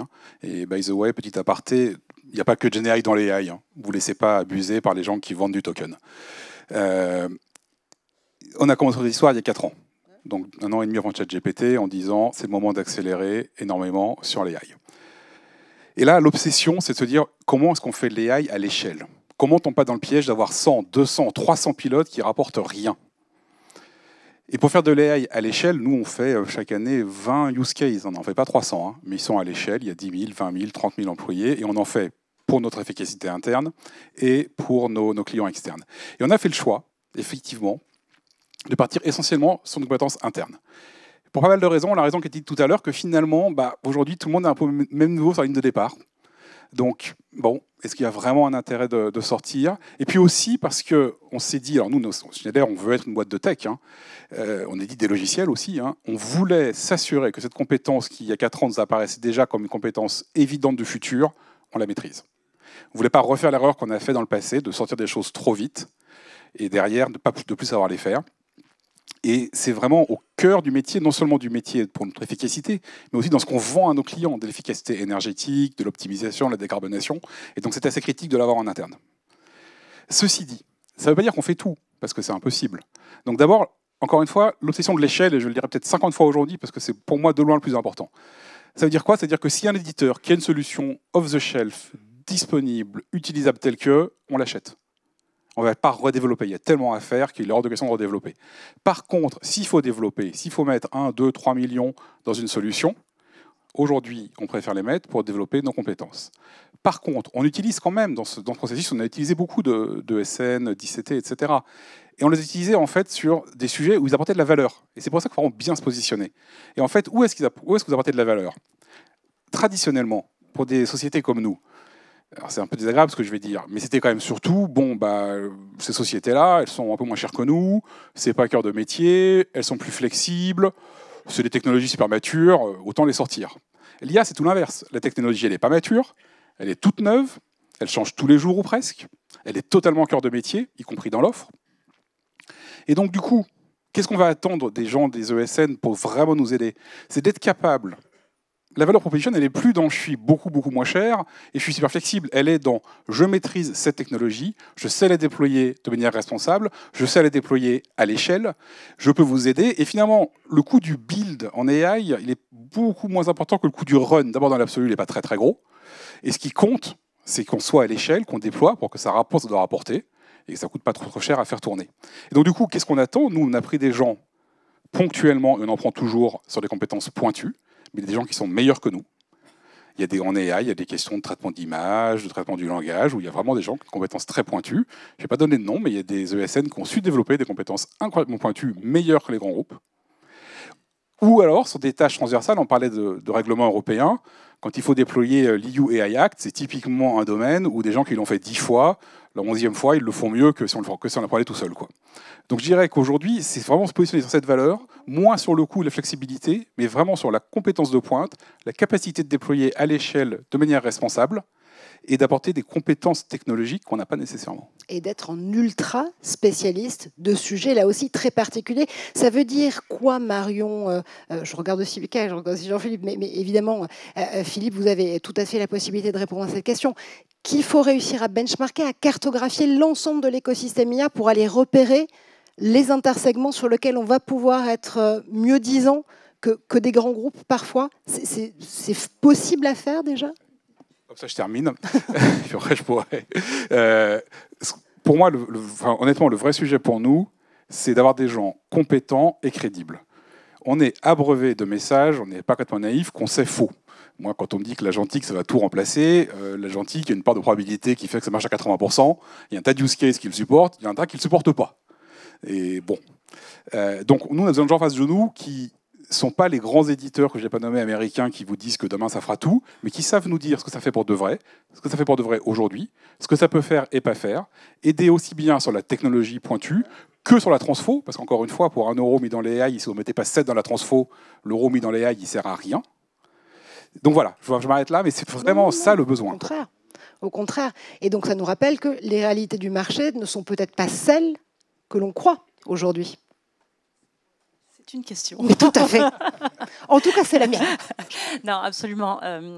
Donc oui, c'est une certitude. Je pense que les ESN, les entreprises du numérique, ont leur rôle à jouer pour accompagner donc leurs clients dans cette adoption de l'IA, dans la structuration de la donnée. Aujourd'hui, on n'y est pas encore. Dans l'identification des use cases et puis dans l'implémentation de ces outils. Parce que c'est pas seulement la plateforme, il faut effectivement la travailler. Aujourd'hui, en effet, on en parle beaucoup. Je pense que ce n'est pas encore une réalité dans les PNL de ces entreprises du numérique. On est au début. Donc, il est temps de se positionner parce que ça va très vite. On est au début. En Europe, on a moins de 15% des entreprises qui ont lancé une transformation IA générative d'échelle. Donc, on fait des use cases. Les entreprises commencent à comprendre qu'il faut voir plus grand, regarder des processus entiers, mais on est encore au début, je pense, du potentiel pour les ESN. Jean-Philippe, je vous regarde, parce que là aussi, je vais revenir avec une question partenariat, vous me connaissez. Mais c'est typiquement ces valeurs de marché, ces segments-là, sur lesquels on se dit qu'il faut y aller ensemble, plus que jamais. Oui, bien sûr. Moi, je voudrais répondre à un sujet, à ce qu'a dit Philippe, expliquer pourquoi on est parfois un peu trop optimiste sur nos solutions. Non, mais il y a des raisons vraiment très concrètes, et je pense que Philippe a dit quelque chose de très important. Il a parlé de 80%, et c'est pas du tout un hasard s'il a utilisé 80%, parce que c'est un seuil qui est un très mauvais seuil utilisé par les tests BERT. Et en fait, alors je vais m'avancer et essayer de faire un truc assez casse-gueule, c'est de parler du mur des 99%. Donc si je perds tout le monde, n'hésitez pas à me le dire, à hurler. Mais c'est un truc super important pour nous. En fait, nous, éditeurs, l'objectif, c'est quand même qu'on travaille sur des sujets en R&D qui sortiront chez nos clients d'ici 12, 18, 24 mois. Et donc, on a cette tendance à être parfois un peu trop optimiste parce qu'on travaille en avance de phase sur ce qu'on doit produire pour nos clients. Et je dis ça parce que vous allez voir, ça ouvre un champ des possibles absolument extraordinaire pour les ESN. Cette barrière des 99%, elle dit que si une IA est capable d'exécuter une tâche 99 fois sur 100 juste, alors elle devient autonome. À 80%, elle ne l'est pas, à 50% encore moins. Et c'est pour ça qu'on critique beaucoup les agents aujourd'hui, parce qu'ils peinent à dépasser 80%. Mais 80%, pourquoi? Et là, vous avez beaucoup de travaux de recherche qui ont été produits sur la décomposition des tâches, c'est là où ça devient compliqué, en actions. Donc en fait, on sait que maintenant, toutes les tâches, on peut les décomposer en actions élémentaires, ce qu'on fait nous dans nos solutions logicielles, puisqu'on va décomposer des tâches, on digitalise certaines tâches, et donc on va les décomposer en actions. Mais sachez qu'aujourd'hui, tous les travaux de recherche vous montrent qu'une tâche, au-delà d'une centaine d'étapes, en fait, on n'est plus à 99%. Donc on est capable d'automatiser et d'avoir des agents autonomes pour des tâches inférieures à peu près 100 actions. Sauf que ce que disent les travaux, notamment du benchmark BERT, c'est qu'on double ce nombre d'actions disponibles sur les tâches à 99% tous les 7 mois. Et si on projette légèrement, les derniers travaux de recherche qu'on pourra donner, mais vraiment qui sont des travaux de recherche de plusieurs universités américaines, donc on ne peut pas vraiment les taxer de vouloir vendre du logiciel ou de vendre la prestation de service, mais projettent le nombre d'actions qu'une IA sera capable de faire de façon totalement autonome, c'est-à-dire au-dessus de 99%, à près de 100 000 tâches d'ici 2030. 100 000 tâches d'ici 2030, ça veut dire que vous pourrez faire tourner une IA sur une action de bout en bout qui durera 1 mois. C'est à peu près ce que vous voyez aujourd'hui en Chine, si vous voulez vous en persuader, sur les dark factories. Alors, on a plein de dark factories parce qu'il n'y a pas de néon. Il n'y a pas de néon parce qu'il n'y a personne qui travaille dedans. Et en fait, vous avez 2 types qui arrivent à la fin du mois pour faire la maintenance et qui repartent. Et ça repart pour 1 mois. Et en fait, 2030, c'est pour un éditeur, c'est aujourd'hui. En tout cas, ce n'est pas dans très longtemps. Et ça, pour nous, ça veut dire transformer le cœur de nos solutions, mais ça veut dire derrière une conduite du changement incroyable chez nos clients. Et je pense que c'est vraiment... On était un peu morose aujourd'hui. Moi, je vous le dis, je pense que réellement, dans les mois et les années qui viennent, on verra des grands chantiers de transformation, parce que je pense sincèrement, et là, je suis d'accord avec Philippe Lagentil qu'on n'y est pas encore, mais en revanche, je pense qu'on y va très, très vite. Un débat technique, ce sera embêtant pour tout le monde. Qu'on y aille vite, c'est évident. Qu'il faille penser les use cases en fonction de ce que ça peut faire, c'est aussi évident. Et après, la projection à 2030, elle est toujours compliquée. Alors, je ne sais pas si tout le monde a compris les propos de Jean-Philippe. Moi aussi, je suis un simple banquier d'affaires. Mon métier plus tard, ça peut être président, à la limite, c'est tout. Riche. Mais voilà. Il y a peut-être une opportunité. Il y a peut-être un truc là. Non, moi je reviens au back to basics, à la valeur. Nous, ce qu'on voit, en tout cas dans le regard des investisseurs, des acheteurs ou du marché, c'est il y a deux dimensions sur l'IA. C'est la demande. C'est chez les clients. Est-ce que s'équiper en IA va faire que je vais avoir moins recours aux consultants? Donc c'est la question bateau, c'est-à-dire est-ce que votre métier va être transformé? Est-ce que donc la demande client ne va pas fléchir fortement? Donc on a certaines réponses évidemment pour aider nos clients là-dessus. Et la deuxième, c'est la transformation interne du modèle des ESN. C'est de savoir, ok, chez vos clients, dites-nous ce qui se passe, mais chez vous, comment vous appréhendez ça? Comment vous faites pour faire du reskilling de vos consultants pour qu'ils soient au top sur ces sujets-là, et que de ce fait, vous soyez en capacité de délivrer des projets avec les meilleures ressources sur data et ensuite IA. Mais ça veut dire que c'est quand même vraiment des critères. C'est pas juste parce qu'on met, tiens, je fais de l'IA dans son pitch, que d'un coup, d'un seul, la valeur d'une boîte va exploser.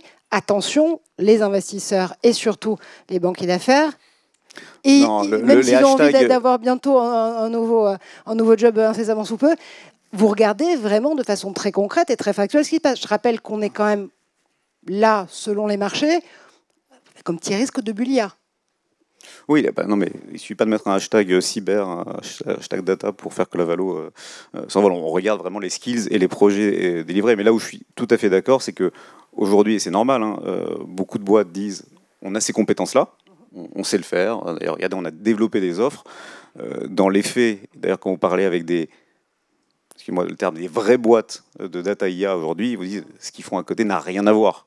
Ils ont fait 3 formations de GenAI et rien de plus.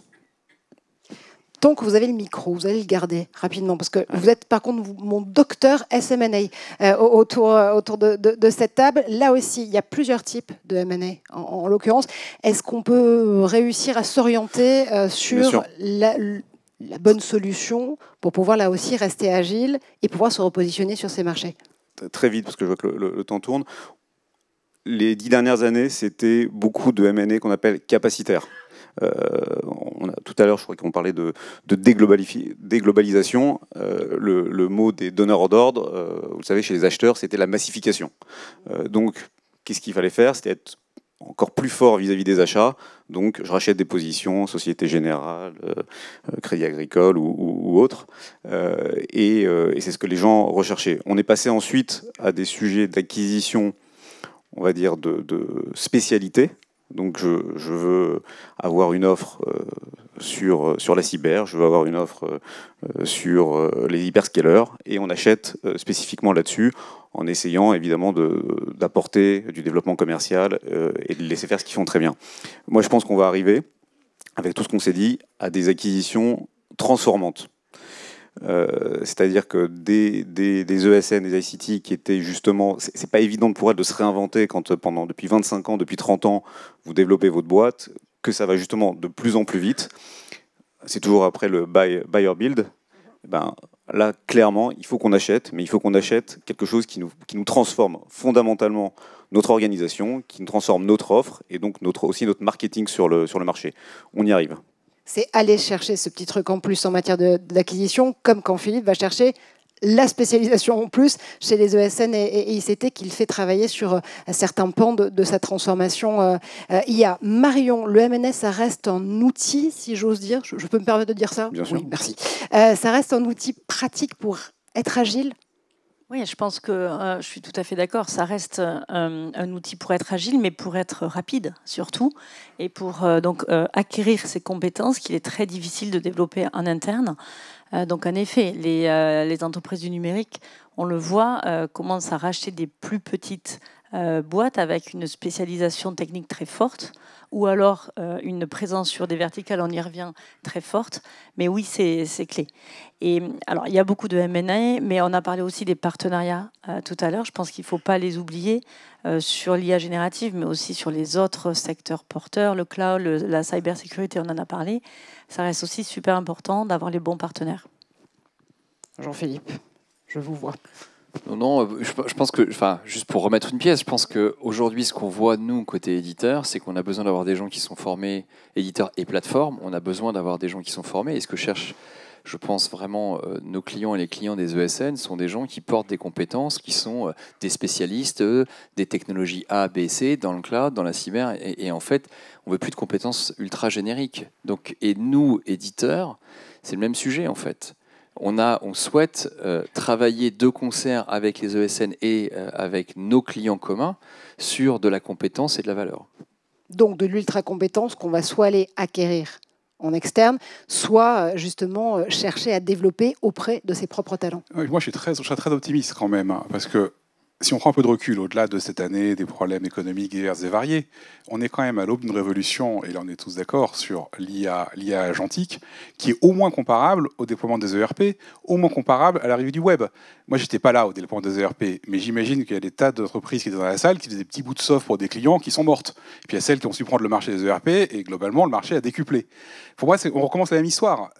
Celles qui sauront s'adapter à cette explosion de l'IA, qui, elle, est certaine, et de l'IA agentique est certaine également, c'est le même niveau de changement du marché que j'imagine ce qui s'est passé quand les ERP sont arrivés. Et ceux qui seront prêts, il y a un marché monstrueux devant nous. Hein.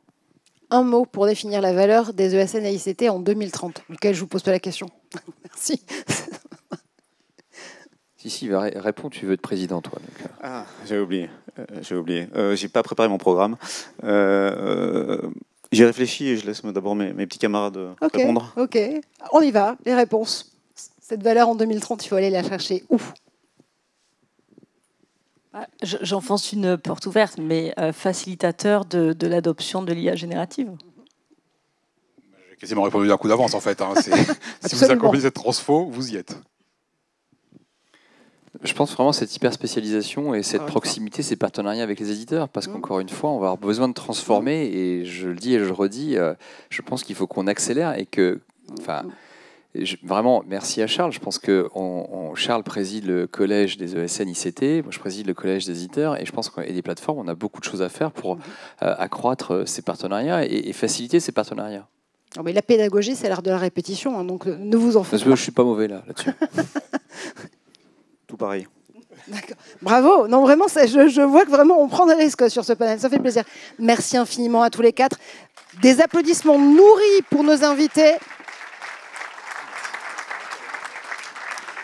Merci de nous avoir aidés à y voir un peu plus clair et essayer d'y voir surtout plus loin. C'est le moment de vérité pour les prix ESN ICT 2025. 5 catégories, des partenaires remettant, des lauréats, pour mettre en lumière la valeur et l'innovation. On démarre tout de suite par la toute première catégorie de cette soirée, de cette cérémonie, la stratégie de croissance. Alors, qui a su pivoter pour aller chercher ce relais de valeur ajoutée? On le découvre tout de suite avec le premier partenaire qui nous rejoint, Nicolas Hélénon pour Néotech Assurance.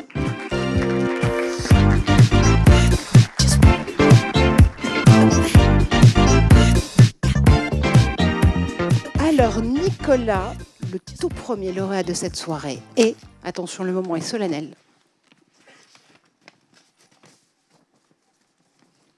Alors d'abord, bonsoir à tous. Merci de nous permettre de participer à cet événement. Alors le lauréat est la société Audentiel. Et c'est Nicolas Paco, entrepreneur société de conseil de services innovants, qui nous rejoint.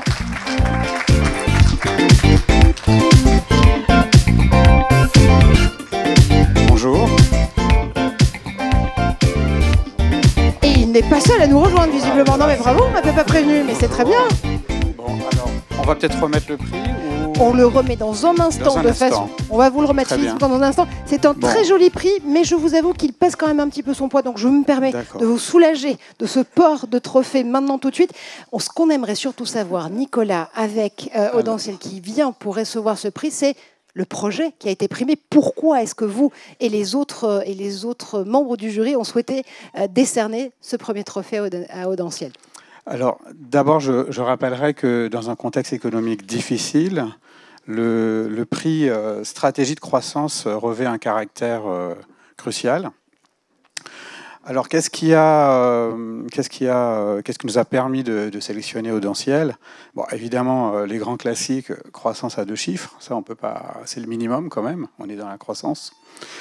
Et puis, c'est une stratégie... Alors, nous, en regardant le dossier, on a vu quand même une stratégie multiple, avec de la croissance externe, mais pas que, avec de vraies orientations. Alors, je vais répéter ce qu'on a dit précédemment, hein, sur l'IA et la cybersécurité. Voilà. Donc, est-ce que vous avez d'autres points clés à nous partager? Déjà, merci à tous. C'est un prix... qui a demandé beaucoup d'efforts, beaucoup de conviction et d'énergie, surtout en ces moments. Faire de la croissance en ce moment, ça n'a jamais été aussi dur, et c'est grâce aux collaborateurs d'Audentiel.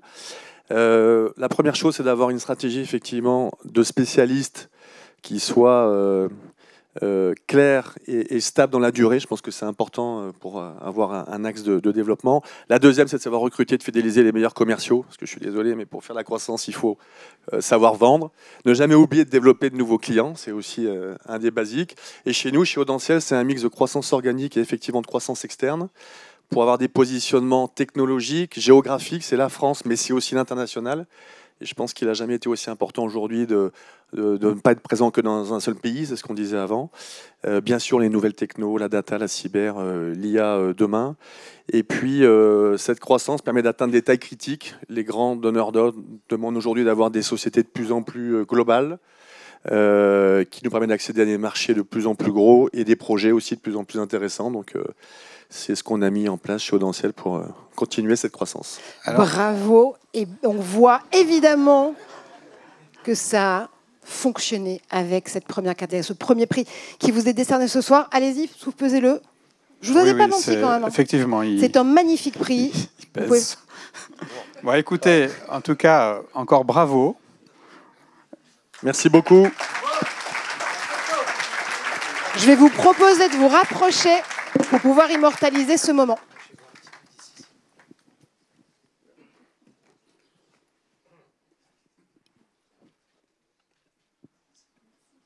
Merci infiniment et bravo encore à vous. La deuxième catégorie de cette soirée, c'est la gestion des talents. Pour le remettre, j'invite tout de suite à me rejoindre Déborah Salvatori pour AXA.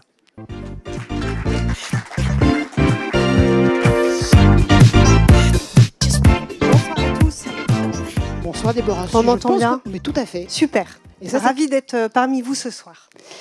Le lauréat du prix Gestion des talents est... Donc, au nom d'AXA France, j'ai le plaisir de remettre ce trophée Gestion des talents à Kérus. Et c'est Céline Studer qui va nous rejoindre tout de suite pour recevoir ce prix. Et Céline vient de très très loin dans la salle. Elle est très loin, Céline. Elle arrive. Elle arrive absolument.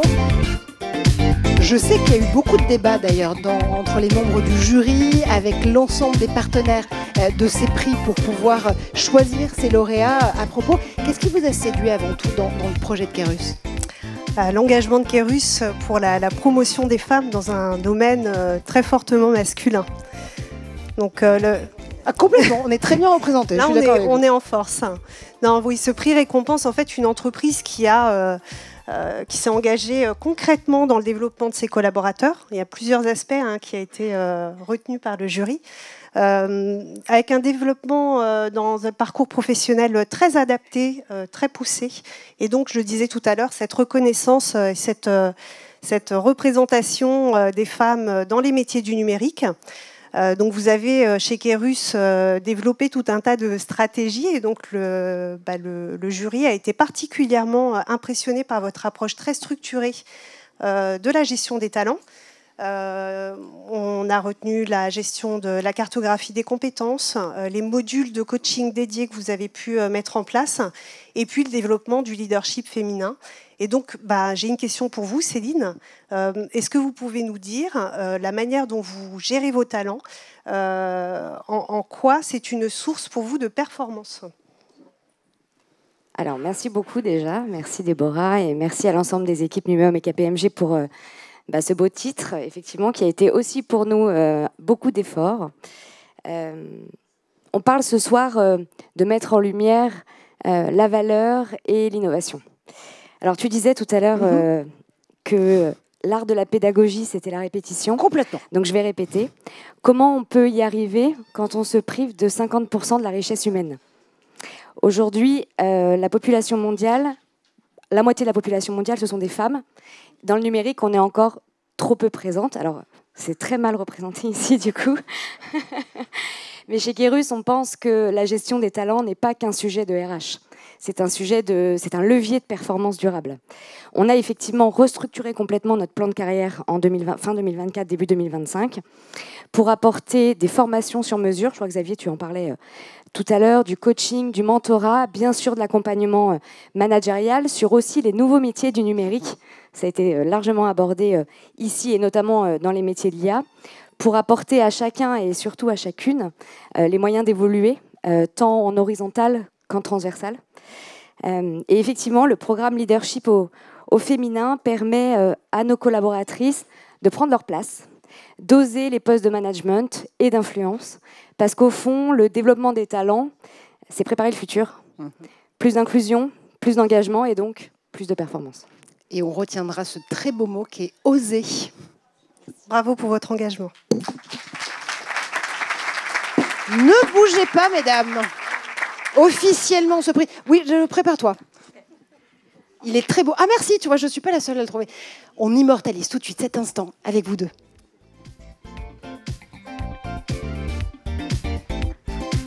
Bravo encore, bravo à toutes les deux. La troisième catégorie, est-ce que vous avez bien suivi les catégories que Xavier, justement, récapitulait en tout début de soirée? Cette troisième catégorie ce soir, c'est l'initiative RSE, les ESN et les ICT qui se sont particulièrement impliqués dans ces démarches de responsabilité sociale et environnementale. laquelle d'entre vous, tiens, justement, mérite ce 3e prix ce soir? Pour en savoir plus, je reçois tout de suite sur cette scène Bruno Costanza pour Malakoff Humanis.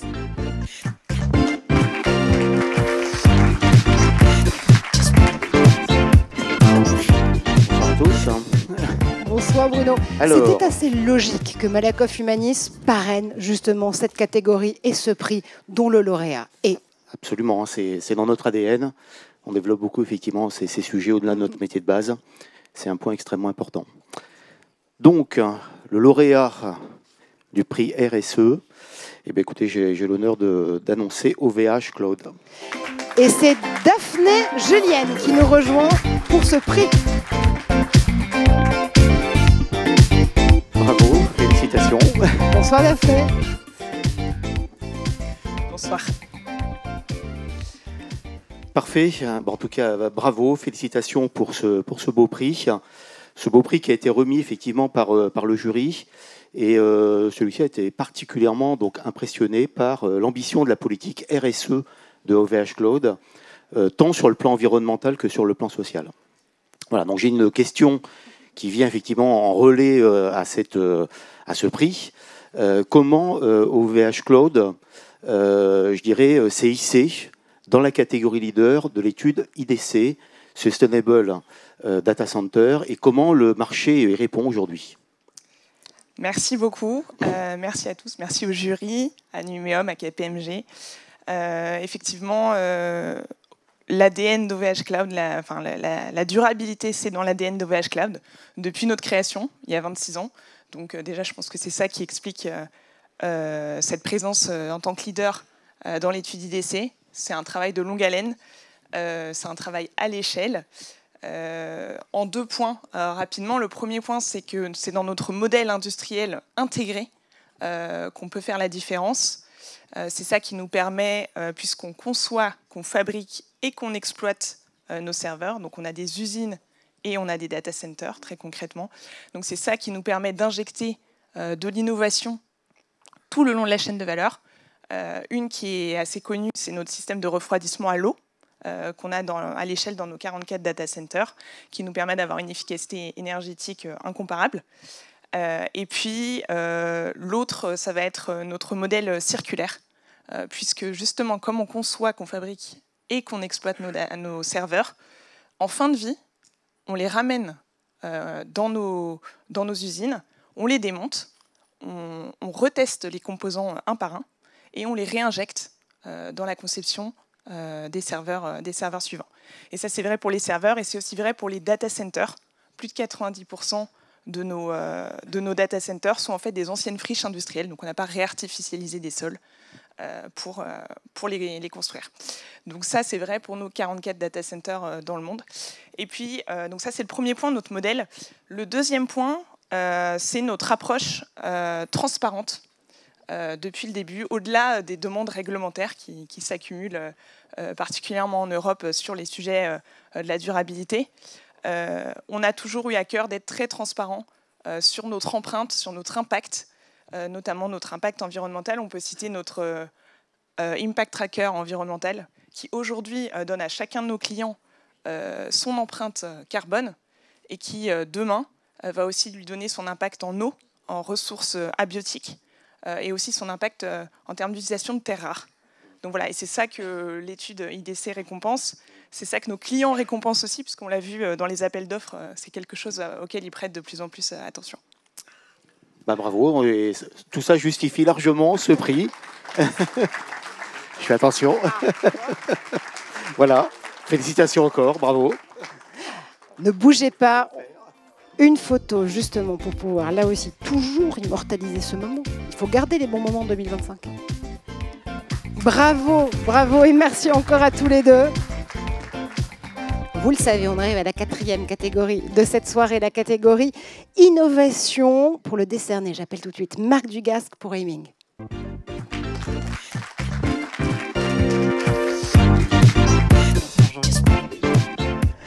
Alors Marc, fin du suspense. Qui est le lauréat innovation de ces prix 2025? Marjorie. C'est moi? Ah, d'accord, non mais ça vous fait plaisir, bon merci. Au nom des Ming, j'ai le plaisir de remettre ce prix à Alten. Et c'est Stéphane Augier qui nous rejoint pour Alten.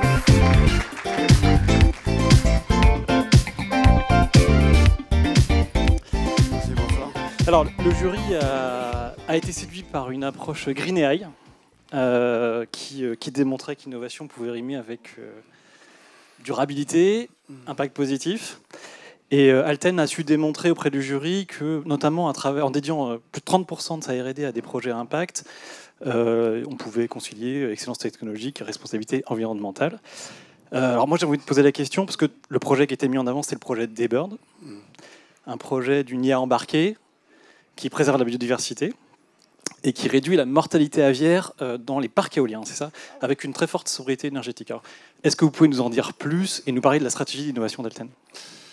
Alors, sur le projet en lui-même, je ne vais pas m'étendre plus que ça, mais bon, sur la stratégie d'innovation d'Alten, moi j'ai été passionné par la soirée, par ce qui a été dit, parce que nous, recevoir le prix d'innovation, ça n'aurait pas été forcément, on n'aurait pas été forcément très éligible il y a encore 4-5 ans, parce qu'on considérait que l'innovation n'était pas forcément un vecteur de croissance. On était très très à l'aise dans le vieux monde, celui des massifications, des globalisations, offshoreisation, d'accompagner les clients qui étaient dans cette recherche-là, de créer de la compétence et de la créer aux quatre coins de la planète. Ce qui est quand même un métier difficile et qui encore est d'actualité. Pour ceux qui travaillent dans l'automobile aujourd'hui, on est quand même encore dans des mouvements d'offshoreisation massif. Mais bien évidemment, ça a changé.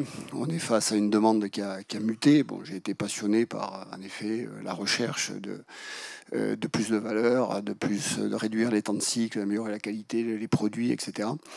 Et donc cette prise de conscience, elle a été pour nous assez violente, puisque notre meilleure année en termes de résultats, c'est 2022. Et notre pic de valorisation boursière, c'est mai 2023. Et aujourd'hui, on est plutôt sur un creux, et qui est bien évidemment lié à l'activité, on va dire tout l'environnement, mais aussi conscient qu'il y a une mutation extrêmement soudaine et qu'il faut qu'un groupe comme Alten s'y prépare. Et donc, il y a un investissement massif dans l'innovation, parce que l'innovation, qui n'était pas un vecteur de croissance il y a encore 5-6 ans, devient un vecteur de croissance pour nous aujourd'hui. Et donc, ça change complètement la donne dans notre façon d'aborder le futur. Il n'y a pas que des ESN ici, il y a aussi des ICT. Et au nom des Ming et de Numéum, je vous remercie. Bravo. Et merci beaucoup. Bravo à vous. Bravo à tous les deux. Ne partez pas, Marc, il va falloir faire cette photo.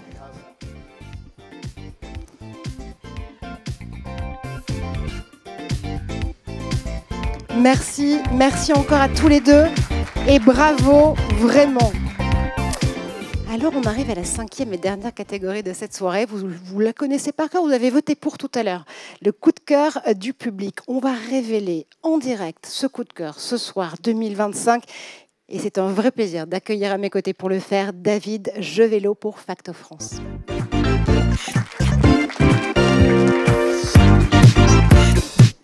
Alors là, David, c'est vraiment du direct. C'est du direct. Le lauréat, le coup de cœur 2025 de notre public ici pour le rendez-vous ESN et ICT, 8e édition du nom est... Eh ben, je vais faire durer le suspense. Ok, d'accord. Non, mais allez-y, faites comme chez vous. Je vais faire duel suspense parce que, contrairement à mes camarades, je vais découvrir en même temps que vous qui est dans cette enveloppe. Donc nous, Facto France, on est ravis d'être partenaire de l'édition pour la 2e année consécutive. Et rappelez-vous, l'année dernière, on avait célébré la Green Tech, l'IT for Green. Cette année, on a voulu mettre un coup de projecteur sur une thématique qui ne devrait pas vous surprendre. On en a parlé à nombreuses reprises aujourd'hui. L'IA. Donc l'IA, c'est une thématique qui a été développée par un très grand nombre des dossiers de candidature que l'on a étudiés avec l'ensemble du jury, quelles que soient les catégories, avec des propositions très innovantes, très efficaces. On a vu à travers les séquences vidéo de la présélection que c'était le cas. Et donc je vais vous révéler en direct ce lauréat. Il y avait 4 candidats au départ. Il y avait 4 candidats et le lauréat 2025 On voyage dans le temps aujourd'hui. Coup de cœur du jury est Numerix. Bravo. Laurent Thomas, Guillaume Gartiou nous rejoignent. Il n'y a que Laurent Thomas, il n'y a que Guillaume Gartiou. Ah ben d'accord, ah ben alors c'est bon, ah ben formidable, on a beaucoup de chance ce soir. Bonjour et c'est bravo. du live, c'est du direct, on vous avait pas menti. Et pour être en direct, en micro, pour qu'on vous entende encore mieux, un vrai coup de cœur, avec surtout des marchés que vous avez su aller chercher à l'étranger et les fameux segments de croissance, les fameux marchés, la fameuse ultra-spécialisation dont on parlait tout à l'heure sur notre panel, vous avez su la mettre en place. Exactement. C'est une véritable aventure, en tout cas. Appliquer l'IA, effectivement, donc, sur la gestion des gares de péage, en tout cas en Afrique, pour effectivement donc, classifier les véhicules, récupérer l'image en computer vision et puis à la suite effectivement donc travailler sur la classification. Donc aujourd'hui donc c'est un sujet qui nous a permis effectivement de s'étendre essentiellement en Afrique et nous a permis effectivement de gagner du chiffre d'affaires. Donc le chiffre d'affaires qui était commencé déjà en 2024, c'était aux alentours de 800 000 euros. L'année 2025, on a explosé, on a pris 6,2 millions d'euros sur un grand projet sur le Bénin. Et là effectivement on a pris l'ensemble des gares de péage au Bénin. Et ça pour nous effectivement donc c'est une grosse fierté. Bah, ça bravo à vous. Bravo pour le projet. Je ne sais pas si on m'entend. Bravo pour le projet. Bravo également pour les performances liées à ce projet, parce qu'on voit que c'est du concret. Et puis bravo pour cette magnifique vidéo qui a fait voter la majorité de l'assistance.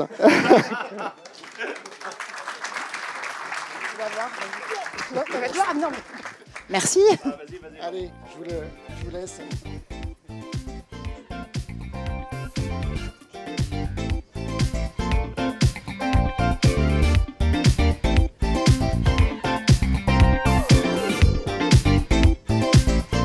Merci infiniment. Bravo encore, bravo à tous les trois. Bravo pour cette vidéo. Et bravo pour ces succès. Merci infiniment à tous les remettants partenaires. Bravo encore une fois aux lauréats. On va vous recueillir sur cette scène dans un quart de seconde pour immortaliser de façon tout à fait complète la cérémonie et surtout le palmarès de cette année. Mais d'abord, c'est le moment de rappeler Charles sur cette scène. Merci, voilà. Voilà, c'est la fin de la soirée. Je vais prendre juste quelques instants. D'abord, je suis ravi du palmarès qu'on a vu. Vous l'avez vu, dans les prix, il y avait beaucoup de grands groupes et de grandes entreprises. Mais dans le prix coup de cœur là, que vous avez attribué, on avait mis à l'honneur l'IA, bien entendu, mais aussi les PME, parce qu'on reçoit beaucoup de dossiers de PME et c'était très important pour nous, puisque Numéum représente tous les acteurs de la filière numérique en France, quelle que soit la taille de l'entreprise. Bon, on a eu un démarrage un peu compliqué au début, Marjorie, puisqu'effectivement, c'était quand même peut-être une soirée un peu moins enjouée que ce qu'on a connu les années passées. Mais néanmoins, vous avez vu qu'il est possible pour nos entreprises d'aller chercher de la croissance en travaillant sur vos positionnements, en mutant une partie de vos équipes vers d'autres technologies ou d'autres manières de travailler. Et donc, ce n'est pas une fatalité. Certes, le marché décroît, mais ce n'est pas une fatalité. Il y a des chemins de croissance que nos entreprises doivent prendre. Pour Numéum, c'est essentiel que nos boîtes aillent chercher ces chemins-là, puisque le numérique est de plus en plus présent dans nos vies, va continuer, donc il y aura de la place pour les entreprises comme les nôtres, d'autant plus que les ESN et les ICT permettent d'introduire la technologie chez les entreprises. C'est nous qui, notamment, leur permettons d'utiliser tout le potentiel de la techno et des technos qu'on a beaucoup cités ce soir. Et donc, si vous avez envie de prendre ce positionnement-là, et justement de survivre, de tirer votre épingle du jeu et de faire de la croissance comme ce qu'on a vu ce soir, eh bien, n'hésitez pas à utiliser Numéum. C'est notre rôle, c'est le rôle de notre syndicat professionnel que d'aider les entreprises justement à voir où aller, comment y aller. Je sais que dans la salle ce soir, il y a des boîtes qui ne sont pas adhérentes. Et donc, je vous conseille d'adhérer. Je vous garantis que le bulletin d'adhésion, c'est rien au regard de tous les services que peuvent vous apporter Numéum. D'ailleurs, les adhérents, n'hésitez pas à utiliser nos services, à venir à nos événements, à interroger les permanents et à participer aux commissions. Et je vais terminer justement en donnant quelques dates teasées sur quelques sujets qui vont arriver prochainement et qui vont vous intéresser. D'abord, on est hyper fiers chez Numéum d'être partenaire de BPI France qui lance un incubateur justement dédié aux PME, aux ESN PME. Donc ça y est, la promo est close, c'est parti pour 18 mois d'accélération, mais il y aura probablement d'autres promos. En plus, on a vu le plateau, il y a vraiment de très belles boîtes, on est ravis. Et puis je termine en vous donnant 2 dates. Si vous voulez prolonger les discussions qu'on a eues aujourd'hui et même rentrer plus en profondeur, en novembre, il y a 2 événements intéressants. Le premier, c'est le 6 novembre, et c'est donc le top 250 des éditeurs de logiciels français. Et donc si vous avez envie de creuser, de comprendre quelles en sont les tendances et comment on peut s'associer avec les éditeurs pour faire du business croisé, eh bien venez le 6 novembre. En plus, la soirée sera animée par l'excellentissime Jean-Philippe Couturier que vous avez vu ici sur scène. Et deuxièmement, moi je vous donne rendez-vous pour le prochain collège qui est dédié aux adhérents ESN-ICT, qui a lieu le 25 novembre et qui sera sur un sujet qu'on a juste évoqué mais pas trop creusé ce soir. Ce sera sur le thème de l'offshore, mythe ou réalité. Je pense que ça pourra intéresser pas mal de monde. Voilà. Bravo. Merci à toi, Charles.